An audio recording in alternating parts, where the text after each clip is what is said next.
हाँ हाँ कई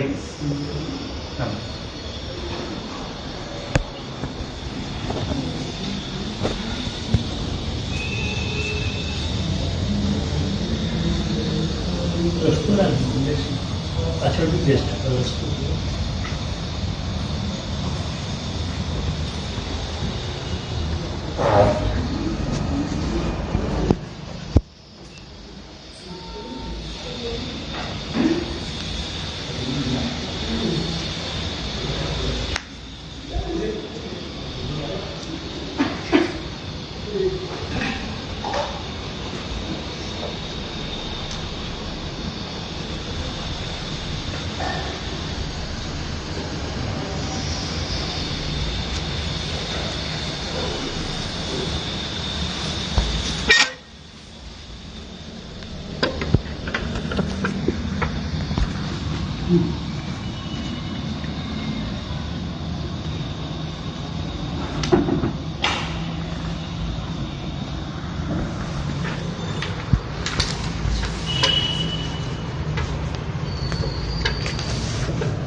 नमो सिद्धाणं नमो आयर्याणं नमो उवच्छायाणं नमो ये सव्वसावणं केशो पञ्चणमुक्कारो सव्वपावपणासनो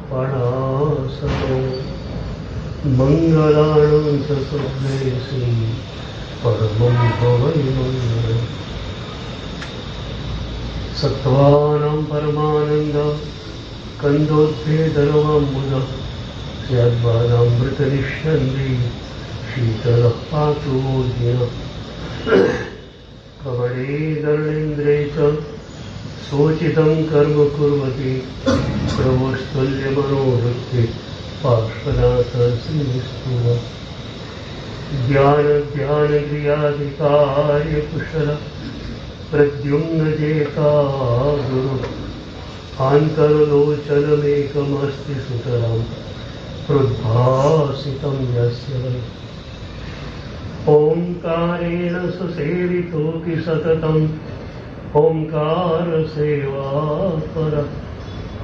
सोऽयं सौम्यवनः सदा विदयते श्रीसिद्धेश्वरेश्वरः सोऽयं सौम्यवनः सदा विदयते श्रीभद्रसूरेश्वरः सोऽयं सौम्यवनः सदा विदयते परविन्दसूरेश्वरः सोऽयं सौम्यवनः सदा विदयते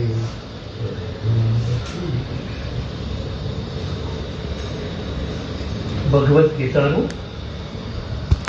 એક શ્લોક આપણે જોઈ રહ્યા હતા. બલપેક્ષઃ શુચિર દક્ષઃ ઉદાસીનો ગતવ્યથઃ સર્વારંભ પરિત્યાગી યો મદ્ભક્ત સમે પ્રિય. આવો જે મારો ભક્ત છે એ મને પ્રિય છે એમ પરમ ચેતના કહે છે. તો આપણે થાય કે પ્રભુ પૂરી જીવ સૃષ્ટિ એ તો ચાહે જ છે, પણ વિશેષ રૂપે એક ભક્ત રૂપે આપણને ચાહે છે કે છ સજ્જતાની વાત કરી. પહેલી સજ્જતા નિરપેક્ષ દશા. પ્રભુની ભક્તિ પણ નિરપેક્ષ, સદગુરુની ભક્તિ પણ નિરપેક્ષ, અને બીજા બધા પ્રત્યે તમે અનપેક્ષ છો જ. એ નિરપેક્ષ દશાને કારણે પવિત્રતા આવશે, શુચિ. અત્યારે ક્યારેક ક્યારેક મનમાં જે અશુદ્ધિ આવે છે એનું કારણ મુખ્યતયા અહંકાર છે. અને અપેક્ષા એ અહંકારનું બહાર આવેલું સ્વરૂપ છે. જેને તમે શુભ ઈચ્છા સમજો છો એ પણ બની શકે કે અહંકારનું જ બહોળું. એટલે જ આપણે ત્યાં કહ્યું કે શુભ ઈચ્છા રાખજો, પણ તમને ખબર નહીં પડે કે ખરેખર શુભના ઘરની છે કે અશુભના ઘરની છે. જેમ કે તમે 10 મિનિટ સંગોષ્ઠી કરી, પ્રભુની વાત કરી, તો તમે નિર્દોષ રૂપે એવું માની લો આ તો શુભ જ હતું, ન પણ હોય. પેલી વ્યક્તિ તમારી અભિવ્યક્તિથી પ્રભાવિત થઈ જાય, સાહેબ આવું તો ક્યારે સાંભળ્યું નથી, એના કારણે તમારા મનમાં અહંકાર આવી જાય, તો બહારથી શુભ, અંદરથી અશુભ. હું સરસ બોલી શકું છું. એટલે એકવાર યુવા પ્રવચનકારોની સભામાં મને પૂછવામાં આવ્યું કે સાહેબ પ્રવચનકાર તરીકે અમે સફળ ક્યારે? તો મેં એક જ વાત કરી કે પ્રભુ જ તમારા કંઠેથી પ્રગટ થાય છે, અને જે શબ્દો બહાર નીકળ્યા એમાં તમારું કર્તૃત્વ બિલકુલ નથી. આવું તમે માની શકો તો જ મારી દૃષ્ટિએ સફળ પ્રવચનકાર છે. 5,000ની સભામાં બોલ્યા, 10,000ની સભામાં બોલ્યા, એનું મારી દૃષ્ટિએ કોઈ મહત્વ નથી. જો તમારી ભીતર અહંકાર આવતો હોય તો બીજાને લાભ થયો કે ન થયો તમને નુકસાન પહોંચ્યું છે. એટલે શુભ ઈચ્છામાં રહેલી પણ અપેક્ષાને કારણે તમે ક્યારેક ક્યારેક તમારા મનમાં અશુદ્ધિ આવો. દાખલા તરીકે ગુરુ પાસે ભણવા બેસવું, શુભ ઈચ્છા દરેક નિયમો અશુભ કહેવાય. પણ ગુરુએ તમને અડધો કલાક આપ્યો, બીજાને 1.25 કલાક આપ્યો, હવે શું થશે? જો અપેક્ષા શુદ્ધ હોય તેમ જ થાય. ગુરુદેવ જે આપે મારે સ્વીકારવાનું. અપેક્ષા રાખો ગુરુદેવનું ઉપનિષદ મળે, ગુરુદેવની હિત શિક્ષા મળે, પણ એ અપેક્ષા એવી ન હોય કે જે ગુરુના માથા ઉપર છે. એ ઘણી વાર કહું છું, અપેક્ષા રાખવાની શું? ગુરુના ચરણમાં મૂકવા, માથે નહીં થોપવા. ત્યાં સુધી કહ્યું કે તમારે આંબીલી મોટી ઓળી કરવી છે તો પણ સદગુરુને પૂછો. બની શકે એ વખતે વ્યાવચનું એવું કામ હોય જેમાં તમે જ કાબેલ હો અને તમે આંબીને વ્યાવચ બે ન કરી શકો એમ હો, ગુરુદેવ કહી દેશે તારી ઓળી પછી કરજે, હમણાં હાથ કરશે. એટલે તમારી અપેક્ષા શુભના ઘરની છે કે કેમ એ તમારે તપાસવું હોય તો આટલું જ ચકાસવાનું કે તમારી અપેક્ષા હતી, ગુરુએ હા પાડી તો પણ આનંદ થયો અને ના પાડી તો પણ એટલો જ આનંદ આવ્યો. ગુરુના સ્વીકારમાં જેટલો આનંદ હતો એટલો જ ગુરુના અસ્વીકારમાં પણ આનંદ આવે. તો માનવાનું કે અપેક્ષા શુભના ઘરની હતી, મિત્ર અપેક્ષા પણ અશુભના ઘરની. આમાં તમારું મન ચીટિંગ કરે. મારી ઈચ્છા તો શુભ છે, કૃપાસને સ્વાધ્યાય કરવાની, ગુરુના ઉપનિષદમાં બેસવાની. ઈચ્છા ક્યાં અશુભ છે? ઈચ્છા શુભ હોવા છતાં અશુભના ઘરની છે. એટલે તમે શુચિ નહીં બની શકો. અનપેક્ષા શુચિ. વાસ્તવિક રૂપમાં તમે નિરપેક્ષ બની જશો તો જ તમારું મન એકદમ પવિત્ર પવિત્ર હશે. રાગ શિથિલ બન્યો, દ્વેષ શિથિલ બન્યો, અહંકાર પણ આટલો જ રહ્યો છે સદગુરુદેવના સંદર્ભમાં કે એ મને બરોબર યોગક્ષેમ કરે. ગુરુ યોગક્ષેમ તમારું કરતા જ હોય છે. ગુરુ ગુરુની જવાબદારી છે. તમે મારાથી 100 કિલોમીટર દૂર હોય તો પણ તમારું ગુરુ યોગક્ષેમ કરતો જ હોઉં છું. એ યોગક્ષેમ એ ગુરુએ કરવાની ચીજ છે, તમારો વિચાર કરવાનો નથી હોતો. એટલે અનપેક્ષ શુચિ, તમે બિલકુલ નિરપેક્ષ બન્યા તો પવિત્ર બન્યા. પછી કહ્યું દક્ષ. આ શુચિતા નહીં આવે, પવિત્રતા નહીં આવે ત્યાં સુધી દક્ષતા નહીં આવે. કારણ આપણે ત્યાં કોઈ બૌદ્ધિકતાની વાત છે જ નહીં. જે વધારે બૌદ્ધિક એ વધારે ઊંચો, આ વાત આપણે ત્યાં છે જ નહીં. આપણે ત્યાં દક્ષની આખી વ્યાખ્યા જુદી છે. જે વ્યાખ્યાને પહેલા સ્તવનમાં દેવચંદ્રજી મહારાજે બતાવી, ઋષભ જીણંદ સુપ્રીતળી કિમ કીજે હો કહો ચતુર વિચાર. તું દક્ષ છે, ચતુર છે, તો તું મને કહી આપ કે પ્રભુ જોડે મારું મિલન કેમ થાય. એટલે દક્ષનો મતલબ એ થયો કે જેણે પ્રભુની અલગ ઝલક પણ ઝાંખી મેળવી છે અને જે તમને પ્રભુની અલગ ઝલક ઝાંખી આપી શકે તેમ છે.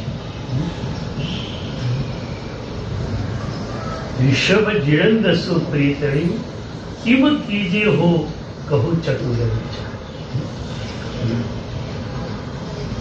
અને હવે તમે દક્ષ બન્યા, ઉદાસીનતા આવી. ઉદાસીનતા એટલે પરમાંથી ચેતનાનું સંપૂર્ણતયા પાછું કરવું. અને એ ચેતના સંપૂર્ણતા સ્વમાં સમય. આટલું જ કામ કરવામાં અનંત જન્મો લાગે. તમારી ચેતના પરમાં જતી રહી છે એટલે ટોટલી સ્વમાં લાવતા અનંત જન્મો વીતી ગયા. હવે કેટલા જન્મ બીતાવાના છે બોલો? હવે કેટલા?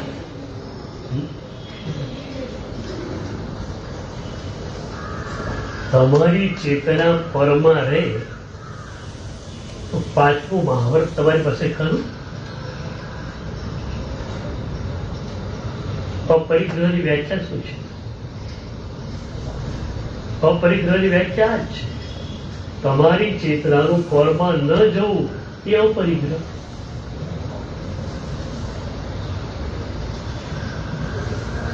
પરનો શરીર ઉપયોગ કરી શકે, ચેતના પરમાં ન જઈ શકે.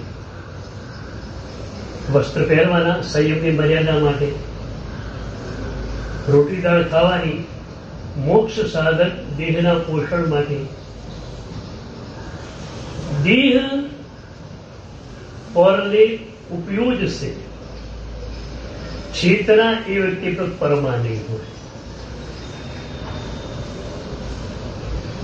અને એટલે જ વાપરતી વખતે પણ તમે અહો જેણે હિમ ફસાવજા એક સૂત્રોનું રટણ કરતા હો કે વાહ, મારા ભગવાને કેવી નિર્દોષ ભિક્ષાચર્યા મને આપી છે કે મોક્ષ સાધક દેહનું પોષણ થાય અને છતાં કોઈ પણ જીવની વિરાધના ન થાય. ઉદાસીન દશાનો અર્થ આ છે. ઉત પ્લસ આસી, તમે ઊંચે બેઠેલા છો. શેનાથી ઊંચે આવ્યા છે? પરથી. પરમાં થતી કોઈ પણ ઘટના જોડે તમારે સંબંધ નથી. પરમાં તમારે જવાનું નથી, પરમાં રસ રાખવાનો નથી. તમે પર વ્યક્તિમાં તમારી ચેતનાને એક એંગલથી લઈ શકો અને એ એંગલ છે ગુણાનુરાગ.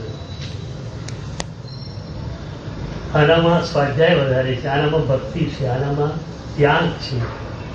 તો એ વ્યક્તિના ગુણોને તમે જોઈ શકો છો. એટલે વ્યક્તિ રાગ નહીં, ગુણ રાગ. તમને ખ્યાલ છે? પંચસૂત્ર હોય કે બીજા કોઈ પણ ગ્રંથો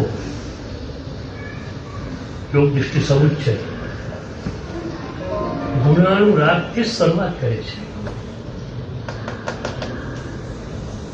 અને એ ગુણાનુરાગને હરિભદ્ર સ્વામી મહારાજે અઘરામાં અઘરો પંચસૂત્રમાં કર્યો.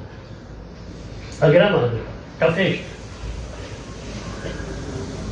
ત્યાં તેમણે કહ્યું, ધર્મ કરવો સહેલો છે, ધર્મ બીજાને કરાવવો સહેલો છે, બીજાના ધર્મની અનુમોદના કરવી, પ્રશંસા કરવી એ અઘરું છે. કારણ કે ત્યાં તમારો અહંકાર તોડવાનો છે. જો તમે સાચો ધર્મ કરતા હો તો વાંધો ના આવે કે મારા પ્રભુ ધર્મ કરાવે છે, મારા સદગુરુની કૃપાથી કરું છું, મારી કોઈ હેસિયત નથી સાધના કરવાની. તમારો અહમ નીકળી ગયો તો વાંધો નતો, પણ તમારો અહમ છે, અહમ છે અને સાધના કરો છો, અહમ છે અને સાધના કરાવો છો. મેં શિબિર કરીને 5,000 માણસો આવે. મેં એકવાર યુવા પ્રવચનકારોને પૂછેલું કે ગંગા નદી છે ને, ગંગોત્રી પોઈન્ટથી સ્ટાર્ટ થાય અને ગંગા સાગર સુધી દરિયામાં વહે, લગભગ 1400 માઇલનો એનો પ્રવાહ છે. તો એ ગંગા નદી સાગરમાં ભળતા પહેલા રોજ ગણતરી માંડે કરીને કે આજના દિવસે મેં કેટલાને પાણી પાય. ગંગા નદી કેલ્ક્યુલેશન કરે. એ તમારો વ્યવહારો સ્વભાવ છે. પીવું હોય તો પીવું, ન પીવું તો ન પીવું. પ્રભુની આજ્ઞા છે ધર્મ કથા કરવાની, તમે કરો.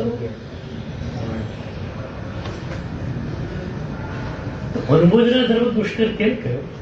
અહંકારને કારણે. બીજાના ધર્મની પ્રશંસા કરવી છે એટલે સીધા જ તમારા અહંકારને ફટકો પડે છે. ત્યાં શું કહ્યું? હોવે એસા અણુમોળના જીણાન મણુભાવો, પ્રભુની કૃપાથી મને અનુભવના ધર્મ. મારી તાકાત નથી કે હું અનુમોદના કરું, બીજાના ધર્મને સારો માનું. બરાબર શક્ય નથી. બધા જ શહેરની મહાત્માઓ નિરપવાદ રૂપે તમને સારા જ લાગે એ ભૂમિકા મળી છે. દોષયુક્ત હોવ તો હું એક જ છું.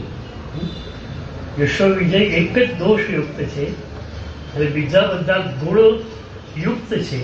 આ દૃષ્ટિ પ્રભુએ મને આપી. એટલે આજે પણ તમને બધાને જોઈને આંખોમાં અહોભાવના આંસુ આવે. નાનકડો બાળ બોલી હોય, બાળ સાધ્વીને જોતા તો એકદમ આનંદ ઉપજે કે કેટલો બળભાગી દીકરો, કેટલી બળભાગી દીકરી કે પ્રભુના માર્ગ પર આટલી નાની વયમાં આવી. તો આ ભૂમિકા મેળવવી છે કે તમારા સંયમમાં જે અતિચારો છે તમને ખ્યાલ આવે અને બીજા બધાના જે પણ ગુણો છે એ તમે જોયા કરો. તો હોમે એસા અણુમોળ. પછી તો અદભુત વાત કરી, હોમે એસા પ્રાર્થના, હોમે એસા પથ્થર. આ પ્રાર્થના પણ મને પ્રભુની કૃપાથી થાવ. બીજાના ધર્મની અનુમોદના કરો એવું માગી પણ શકું એમ નથી. એ ભૂમિકા પણ નથી કે પ્રભુ બસ મને આટલું જ આપી દો કે બીજા બધાના ધર્મની અનુમોદના કરતો. હોમે એસા સુપથડા, તારી કૃપાથી મને આ પ્રાર્થના મળો. ઉદાસીન દશા, પરમાંથી ચેતનાને ટોટલી ખેંચી લેવી છે. એ ચેતનાને સ્વમાં મૂકી દેવી છે. એના માટે એક બહુ સરસ વાત અધ્યાત્મ સારના યોગાધિકારો છે. એક બહુ સરસ શ્લોક છે. જ્ઞાન યોગ તપ શુદ્ધમ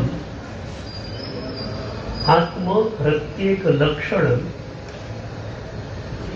ઇન્દ્રિયાર્થોન્મની ભાવાત સ મોક્ષ સુખ સાધક.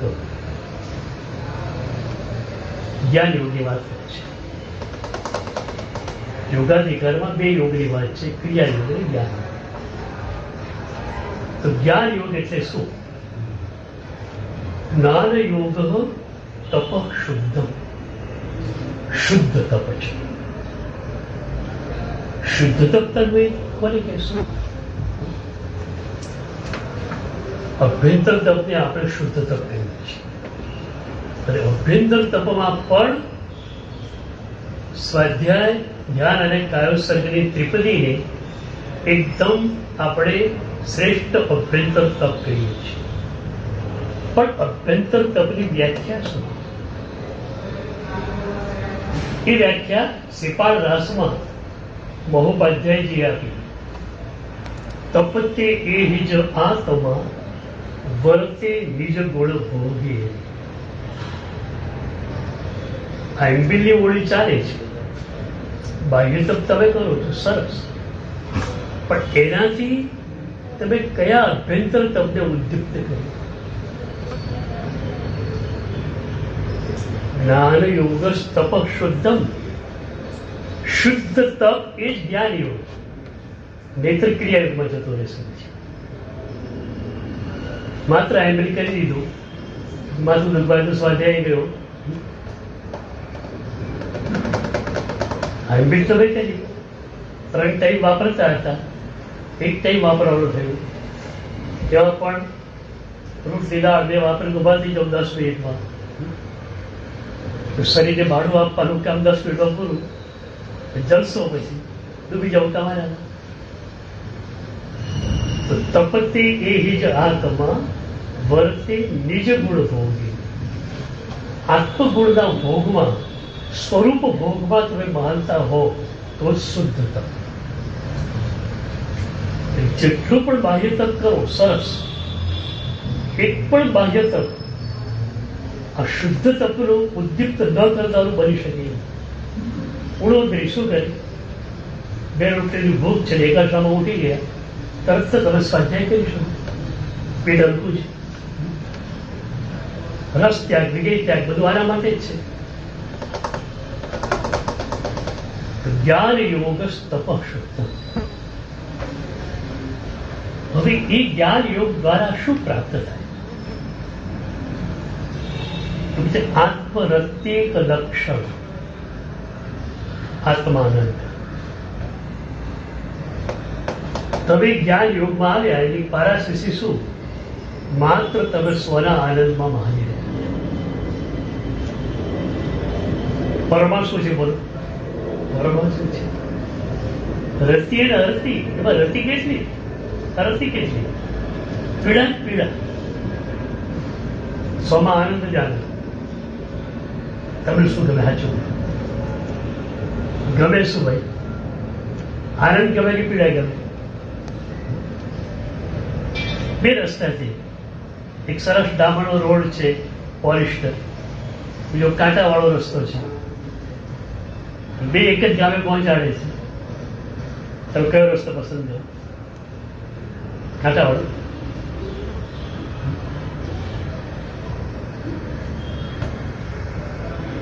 તો પરમ ચેતના જાય તો રત્ય રહસ્ય દ્વારા પીડા થાય છે. સ્વમાં ચેતના જાય એકદમ આનંદ જ આનંદ હોય છે. એટલે ઉદાસીન દશા શું કરે? તમને પૂર્ણ આનંદની કક્ષામાં મૂકી. તમે બધા સ્વયં સંપૂર્ણ છો. તમે કોઈ અપૂર્ણ નથી. કેવળ જ્ઞાન પ્રગટશે કે મોક્ષ પ્રગટશે, બહારથી આવવાનું નથી, તમારી ભીતર જ છે. તમારી ચેતનામાં જ મોક્ષ છે. એટલે ઉમાસ્વાદી ભગવંતી અને ઉપાધ્યાય ત્યાં સુધી કહ્યું ઇહૈવ મોક્ષ સવિહિતા. આમ નિરાશ નથી થતા, આ 5મા આરામાં જન્મ્યા, મોક્ષ નથી. અને હમણાં મોક્ષ આપી દઉં છે. ઇહૈવ મોક્ષ સવિહિતા. તને જ મોક્ષ આપી દઉં. જોઈએ છે, જોઈએ છે મોક્ષ. મોક્ષ એટલે પરમ આનંદ. જીવન મુક્ત દશામાં આવી જાઓ, પરમ આનંદ. હેમચંદ્ર શ્રી મહારાજ યોગ શાસ્ત્રના 12મા પ્રકાશમાં કહે છે, મોક્ષોસ્તુ એની વા માં, મોક્ષ જ્યારે થવું હોય ત્યારે થશે. પણ અત્યારે હું એવો આનંદ અનુભવી રહ્યો છું. કેવો આનંદ? યસ્મિન નિખિલ સુખાની અકિંચિત કરાણી ભાષણ, જેમાં બધા જ સુખો સાવ નગન્ય નકામાં તુચ્છ લાગે. એવો આનંદ અત્યારે હું ભોગવી રહ્યો છું. 7મા ગ્રંથ. એવું કરી નહીં માનતા એ તો મહાપુરુષો થયા અને કરી શકે નહીં. You can do this and now and here. આપણા માટે છટકબારી સારી છે. એ બધા મહાપુરુષો હતા. મહાપુરુષના પેગડામાં આપણો પગ ક્યાંથી ઘૂસે? આ છટકવાની વાત છે. તમારે કરવું નથી. ખરેખર તમારો આનંદ તમારે જોઈએ છે. પણ તમારામાંથી 24 કલાક આનંદમાં હોય એવા કેટલા હોય?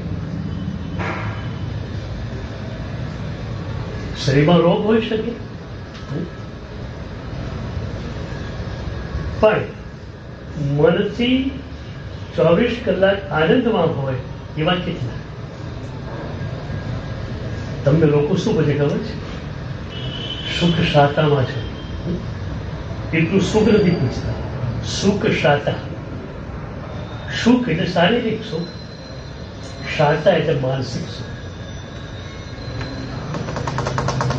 શારીરિક સુખની વાત પર એટલા માટે પૂછે છે કે શરીરમાં કદાચ બહુ અશાતા હોય અને એના કારણે મન અશાતામાં જતું હોય તો. પણ ખરેખર એક વાત યાદ રાખો, તમારું મન પ્રફુલ્લ હોય, એકદમ પ્રસન્ન હોય, તો શરીરના રોગો પણ રોગ તરીકે લાગતા નથી. લોકોની અસર પણ કઈ હોતી નથી.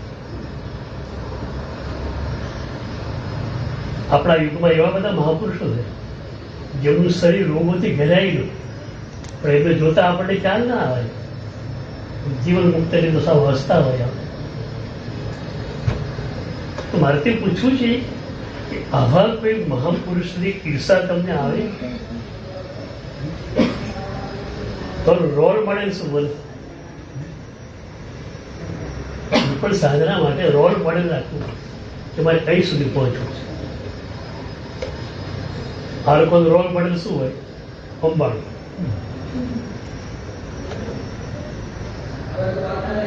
એમાં મુકેશ પાછો.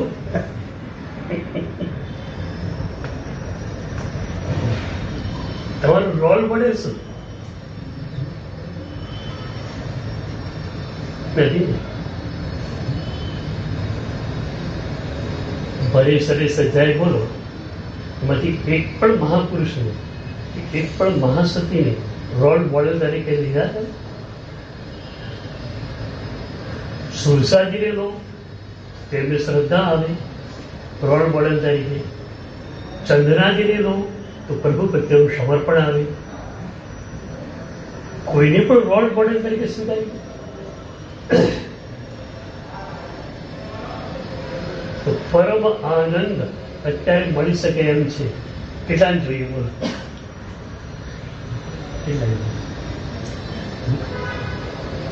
નથી જોયું? નિષ્પ્રિય માણસો છે.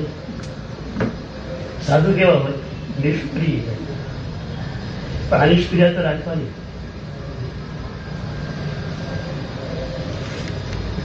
તમારી ચેતનાને પરમાત્મા સ્વમાં લાવી દો. આનંદ જ આનંદ. ચેતના પરમાં કેમ જાય છે? કારણ એક જ છે, અનાદિનો અભ્યાસ. કોઈ પરમાં આકર્ષણ નથી. શું આકર્ષણ છે? આકર્ષણ જેવું છે શું? શરીર જુઓ તો ગંદકીથી ભરેલું.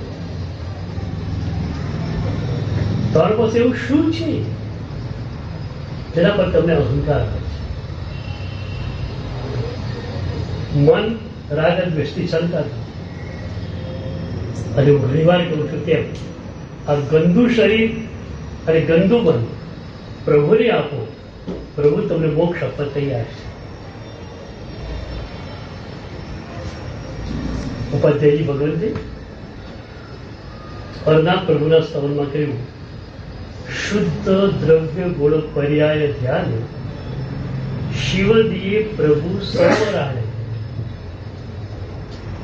તમે શુદ્ધ દ્રવ્ય ગુણ પર્યાયનું ધ્યાન કરો તો પ્રભુ સામેથી અહીંયા તને મોક્ષ આપે છે. શિવ દિયે પ્રભુ સપરાણે.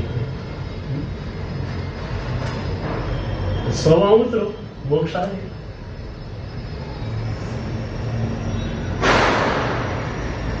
પરીક્ષા જો ચાલશે ને તો જ ગાડી આગળ વધશે. માત્ર વાંચનથી કે શ્રવણથી કઈ નહીં થાય. ઉપનિષદનું એક સરસ સૂત્ર છે, નાય મહાત્મા પ્રવચને લભ્ય ન મેધયા ન બહુના શ્રુતે. નાય મહાત્મા પ્રવચને લભ્ય.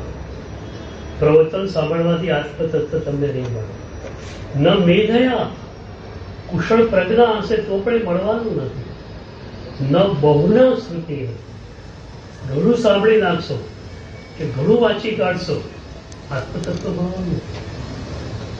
હા, આત્મતત્વની જાણકારી મળશે તો તમે બીજાને સપ્લાય કરી શકો છો. બરોબર? નવ તત્વ જાણો છે એના માટે બીજાને ભણાવી શકે એટલા માટે બન્યું. નવ તત્વ ભણવાનો અર્થ શું હોય? નવ તત્વ તો દીક્ષામાં શરૂઆત ભણાય, દીક્ષા પહેલા ભણી ચૂકેલા હોય. નવ તત્વ ગ્રંથમાં નવ તત્વની વાત આવી. એ તમે ખરેખર ભણેલા છો? મારો આત્મા અનંત આનંદથી સભર છે, હવે તમને ખ્યાલ છે કે સિદ્ધિ પદે પામ્યા કે આત્માઓનો પૂર્ણ આનંદ હોય. હવે માનું છું તમે પણ નિશ્ચય નયથી શુદ્ધ આત્મતત્વ જો છો. એક વાત બરોબર જાણી લો, નિશ્ચય નયની દૃષ્ટિ નહીં રાખો ને મનમાં તો વ્યવહાર પણ સાચો નહીં. અત્યારે વ્યવહારમાં ગડબડ કેમ થાય? નિશ્ચય દૃષ્ટિ નથી માનતી. ક્રોધ થઈ જાય છે સાહેબ, રાગ થઈ જાય છે, અહંકાર આવી જાય છે. કેમ? અરે તું અલિપ્ત છે. અલિપ્ત નિશ્ચય આત્મા, તું અલિપ્ત છે. રાગ દ્વેષ અહંકાર તારામાં છે જ નહીં, તારે સ્પર્શી શકતા નથી. કર્મનો ઉદય છે ત્યાં સુધી. કર્મનો ઉદય તમને ક્યારે પણ નડી શકે એમ નથી. કે મન સુધી આવે, ચિત્ત સુધી આવે, દેશા સુધી. તે સમય સાથે કોહે કો ક્રોધ છે તો ક્રોધમાં મારે શું? તમને ક્રોધ થાય ખરો? હું તમને પૂછું છું. જો આત્મતત્વ ભણેલા હો, નવતત્વ ભણેલા હો તો આટલો જવાબ આપો. ક્રોધ તમને આવે કે તમારા મનમાં રાગદ્વેષ થયો? રાગદ્વેષ કોને થયો? નિશ્ચય નહીંથી તમારો શુદ્ધ આત્મા જે છે એને રાગદ્વેષ થઈ શકે? રાગદ્વેષ કોને થાય છે? મને ગુસ્સો આવે એમ કેમ કહો છો? હવે ભાષા બદલી નાખો. જેમ તાવ આવ્યો તો શું? આને તાવ આવ્યો છે એમ કહો. મને તાવ આવ્યો એમને તો શું કહો? શરીરને તાવ આવ્યો છે. રાગ તો કોને થયો? તમને ક્યાં થયો છે? તમારા મનમાં આવ્યું. હવે તમે શું થશે? એ મનમાં જ છે અને તમે રાગ વગરના છો.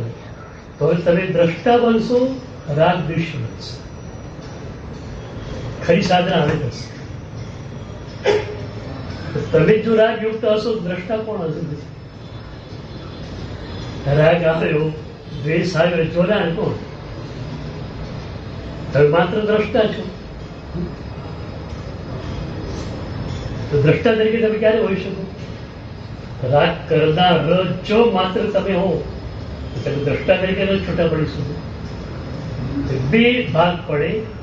એક મન અનાદિની સંજ્ઞા વાળું રાગ કરે છે અને બીજો એક ઉપયોગ જે છે એ રાગને જુએ છે. સવારે ચા પીધી, ટેસ્ટી ચા હતી, તો કદાચ એક મનમાં રાગ દશા થઈ ગઈ, પણ જોનાર બીજું મન હતું અને એ મન કહેતું હતું કે રાગ ન કરાય. આવું બને છે? આવું બની શકે? તમારા માટે આટલી શક્યતા હું માનું છું કે રાગને તમે ક્યારેક જોઈ શકો છો, પણ દ્વેષને જોઈ શકો ત્યાં સુધી તમે એકાકાર થઈ જાઓ. રાગમાં તમે ડિવિઝન પાડી કે રાગ ખોટો છે, રાગ મન કરે છે, મારે એને જોવાનો છે. ચિદાનંદજી મારે કહ્યું રહત વિકાર સ્વરૂપ નિહારી. રૂપસ્થ ધ્યાનની વાત એમ શું કહ્યું? રહત વિકાર સ્વરૂપ નિહારી. વિકારો તમે માત્ર જુઓ છો, વિકારો કે તમે જુઓ જોશો જતા રહેવા. અત્યાર સુધી આજે મનમાં વિકાર ઉઠે છે, તમે એવો ભણો છો. તમારા ઉપયોગને તમે મનોયોગમાં નાખીને ગંદો બનાવો છો. ઉદયને કારણે કદાચ થોડી કલુષિતતા થઈ ગઈ તો પણ ઉપયોગને એમાંથી ખેંચેલો, ઉપયોગને સ્વમાં રાખો. હું વિતરાગ છું. તમે રાગી છો? રાગી હોય રાગ કરે, વિતરાગ હોય વિતરાગ દશા. તમે કોણ છો એને નક્કી કરવું. હવે હું કોણ છું એ ખબર નથી. હવે આગળ આપણે શું કરશું?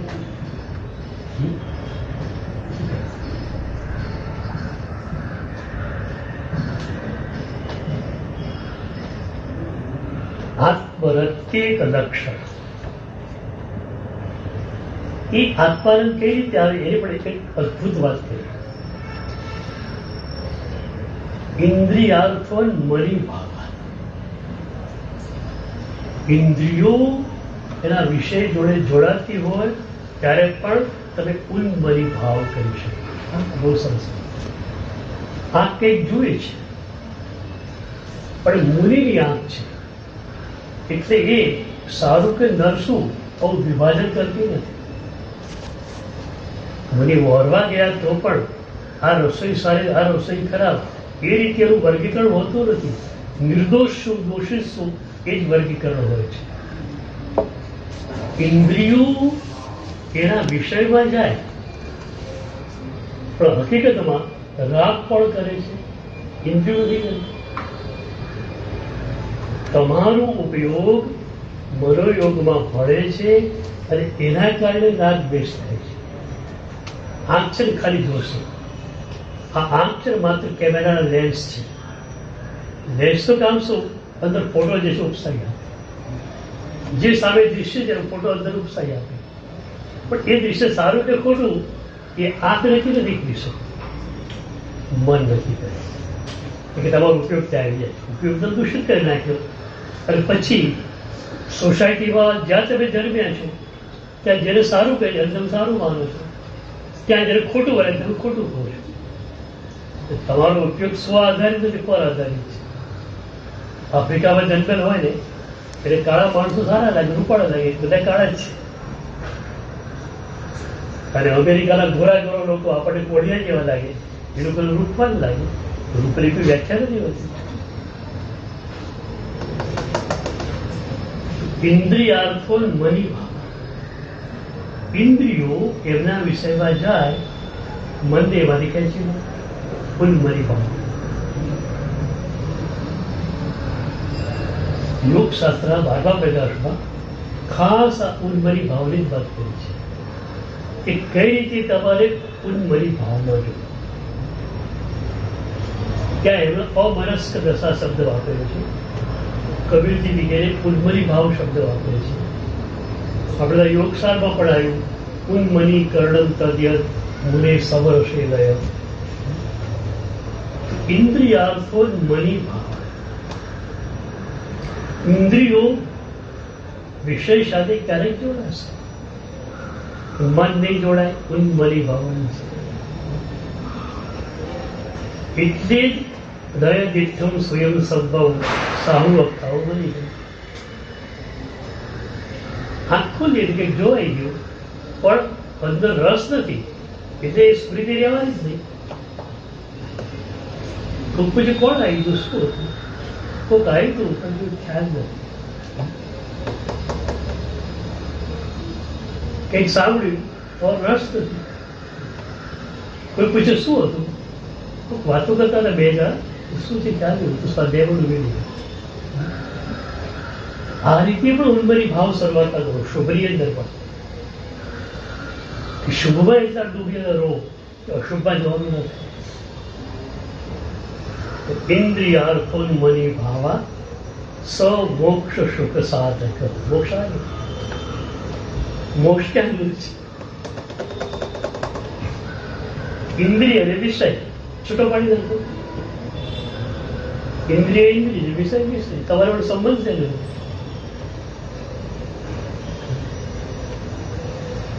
સૂત્ર વડે કે ચક્ષુ સ્વરૂપ ગ્રહણ વયંતી સમોય તેસુ સ્વરીય રાજુ. આંખ છે તો પીતે થશે, દેખાતો નથી, તારે શું છે, તારે ઉપયોગ હોય તો થઈ જાય. સમોય જો તેસુ સરીય રાજ. માં નથી સારું નથી ખરાબ, માત્ર જઈ લીધું તો વિતરાગ થઈ. વિતરાગતા તમારી ભીતર છે, પૂર્ણ આનંદ તમારી ભીતર છે, પરમ ઉદાસીન દશા તમારી ભીતર છે. અને એને પ્રગટ કરવા માટે શાસ્ત્રે બધી મજાની વાતો કરી છે. હવે એને બરોબર મમણાવજો. બરોબર, સરળ મહિના સરળ કે જાણી કાઢો પ્રધાન સરળ ધર્માનું જય.